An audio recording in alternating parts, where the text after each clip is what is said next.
Ciao a tutti amici di mattoscacco.com e ben ritrovati in questo nuovo video. Oggi andiamo a vedere una partita giocata da Ennio Morricone. Wow, forse non tutti lo sanno, ma il grandissimo musicista romano scomparso qualche giorno fa non solo ha dato un grande vuoto al mondo musicale, ma anche a quello scacchistico, perché era un grande appassionato di scacchi ed era un grande fan e sostenitore di scacchi. Partecipava a molte manifestazioni, dava, diciamo, in prestito la sua immagine per promuovere questo gioco, quindi insomma per noi scacchisti è molto molto importante, anche per noi musicisti, soprattutto per noi musicisti.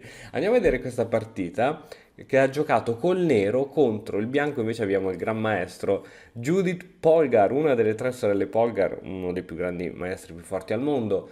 E Morricone se l'è cavata bene in apertura, poi è successo qualcosina, insomma non voglio spoilerarti tutto, lo vedremo.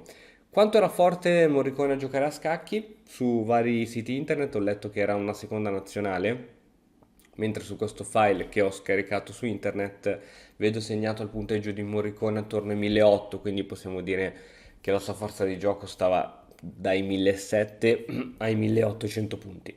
Allora, andiamo a vedere la partita. E4 gioca il grande maestro, E5, risposta di Morricone, cavallo F3. Tra l'altro, piccola curiosità, Judith Polgar dice che prima di ogni partita ascolta sempre la musica di Morricone, quindi ritrovarsi a giocare contro il suo idolo musicale deve essere particolarmente strano. Insomma, fa capire già questo tipo di difesa, variante a 6, una delle più utilizzate, si chiama difesa Morphy, si fa capire che comunque Morricone sapeva le aperture, cavallo F6, la più utilizzata, a rocco corto. Il 21 di agosto inizierei a giocare a scacchi in maniera differente. Se io fossi in te, mi farei trovare libero. Alfiere C5. Ovviamente, perché qui il nero non può catturare questo pedone che sembra essere in presa, poiché dopo la cattura il bianco dispone di torre 1 con attacco sul cavallo, attacco sul pedone e dietro c'è il re, quindi non è una mossa tanto tanto buona questa. Si preferisce alfiere C5. C3, con l'idea non solo di creare una possibile ritirata al proprio alfiere, ma soprattutto con l'idea di spingere su D4, arrocco corto, D4. Ora le continuazioni più forti prevedono la ritirata di alfiere o in B6 o in A7. Morricone gioca la cattura. Questo consente di non avere più un proprio pedone al centro e di lasciare totalmente il centro nelle mani del bianco. E qui è stato, diciamo, il primo errore. E ora alfiere B6. Questi due pedoni centrali del bianco sono veramente fortissimi. Adesso che cosa gioca il bianco? Deve, visto che ha i pedoni al centro, deve continuare a mantenere l'iniziativa. Come? Spingendo uno dei due pedoni centrali in modo tale che diano fastidio ai cavalli che si troveranno poi in mancanza di spazio. D5 si minaccia questo cavallo che sembra non avere molte case interessanti. Sconsiglierei questa, qui non può proprio andarci, qui neanche. Oddio, in A5 non so che cosa possa fare il cavallo da qui. E probabilmente E7 è la più... è la meno peggio, sì, poi ci potranno essere spinte di questo tipo che rompono la struttura pedonale, però insomma il bianco deve prendere provvedimenti poi anche su questo pedone che è sotto attacco, quindi E7 tutto sommato non era male.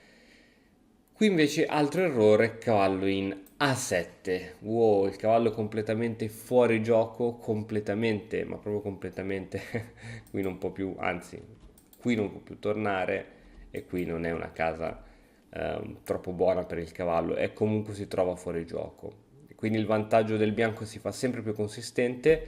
Ora giustamente c'è la minaccia di questo pedone e 5. Guarda come entrambi i pedoni centrali del bianco hanno attraversato la metà scacchiera e veramente questo rende i pezzi del nero a corto di spazio.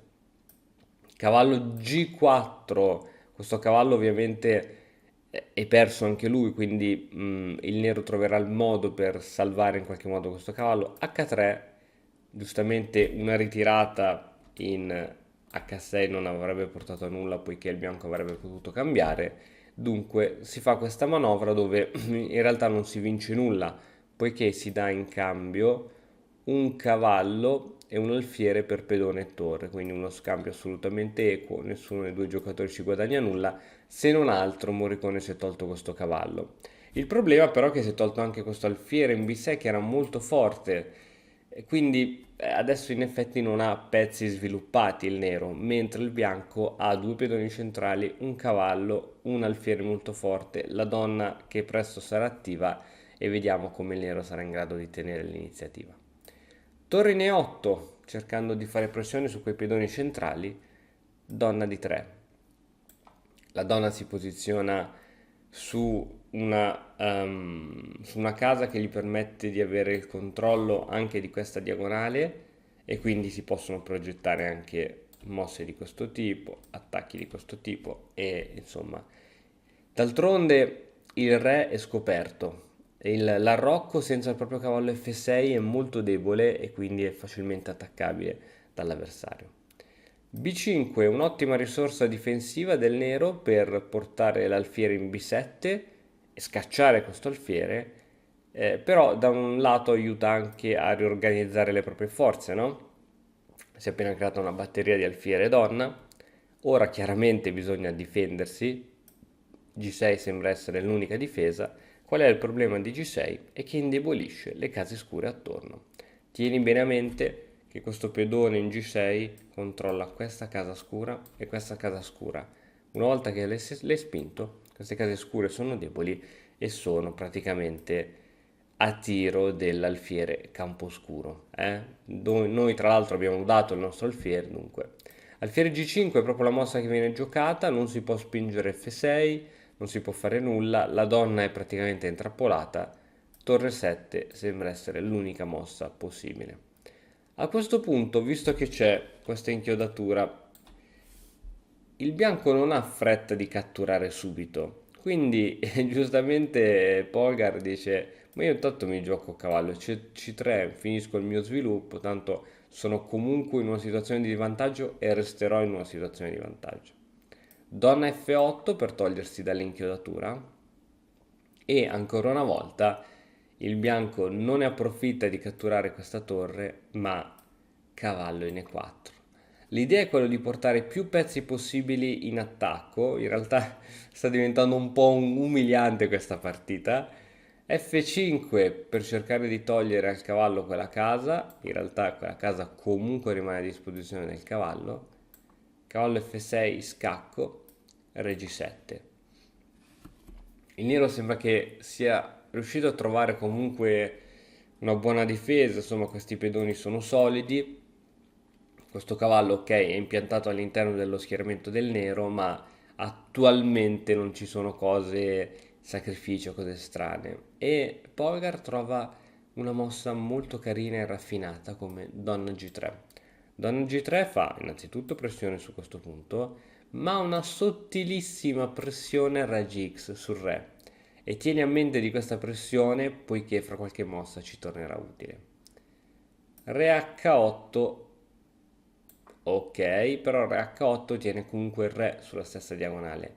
Donna D4, un'altra mossa interessante, la donna rimane sempre su questa diagonale, minaccia anche il cavallo, quindi la torre non potrà mai togliersi da qui per cercare di dare una mano in questo senso, quindi è una mossa molto raffinata e apre la colonna per la torre C, no? Quindi prima o poi la torre si metterà su C1, eccetera, eccetera. Torre F7, cercando il nero veramente è a corto di spazio. Torre C1, come dicevamo, la torre ha preso una buona colonna. Alfiere B7, finalmente il nero sembra quasi che abbia completato il suo sviluppo, ma in realtà ha gravissimi problemi strutturali, posizionali, eccetera, eccetera. E6, oh, riesci a capire che cosa è successo? È successo che si è finalmente liberata questa diagonale e adesso c'è anche un attacco proprio su questa torre col pedone. D per E6, D per E6, siamo allo stesso punto di prima e ora torre D8 cercando giustamente di dare fastidio alla donna. Questa è una buona mossa, no? Se fai uno scacco di scoperta ti cattura la donna. Peccato che c'è cavallo di 7 con scacco di scoperta e si minaccia chiaramente anche la donna. E qui il grandissimo maestro musicale, non di scacchi, abbandonò. Perché abbandonò? Ti faccio vedere subito quali potevano essere le possibilità. Se semplicemente spostava il re, perdeva una torre secca col pedone.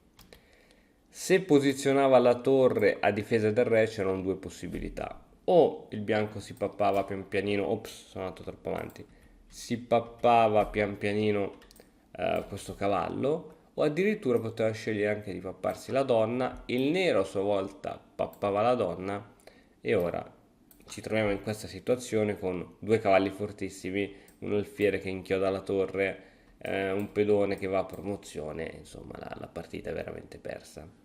Bene, ricorderemo il maestro Ennio Morricone anche per la sua passione per gli scacchi e spero insomma che questa partita ti sia piaciuta. Come al solito noi ci vediamo domani con un altro video, io ti invito a lasciare un commento, un like e iscriverti al canale se ancora non l'hai fatto. A domani, ciao! E ora per continuare che cosa posso fare? Beh, innanzitutto ti consiglio di iscriverti al nostro canale in modo tale da non perderti le nuove video lezioni.